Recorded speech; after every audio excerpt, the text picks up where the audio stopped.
కొంచెం ఉల్లిపాయ, పచ్చిమిరపకాయ, 2 టమాటాలు వేసి ముందు ఫస్ట్ ఉడికించేద్దాము. ఉడికించేసాక కూర ఎలా చేసుకోవాలో నేను చూపిస్తాను. ఇవన్నీ కట్ చేస్తానండి కొంచెం కొంచెం. చూడండి నేను ఎలా కట్ చేస్తాను. కత్తిరితో ఇలా కట్ చేసేసుకుంటాను. అంటే వేస్ట్ ఏది అవ్వకుండా బయట పడిపోకుండా ఉంటుంది. నేను ముందే ఆకులు కడిగేసుకున్నాను అనమాట. అది కడిగేసుకున్నాక ఇలా కట్ చేసుకుంటే చక్కగా నీట్గా ఉంటుంది.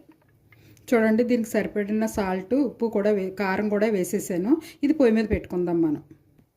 చూడండి కూర ఉడికించి తీసాను. ఇది మనం పోపు వేసుకుందాం. చూడండి కొద్దిగా పులుపు కూడా వేస్తున్నాను. ఎందుకంటే అది చిన్ని చిరిచేది ఉంటుందంటే ఎప్పుడు నేను వండలేదు, కానీ ఈరోజు వండేస్తున్నాను. అది నాకు చూసాను, చాలా బాగుంది. చూడండి ఆయిల్ పెట్టుకున్నాను, పోపు వేసుకుంటున్నాను.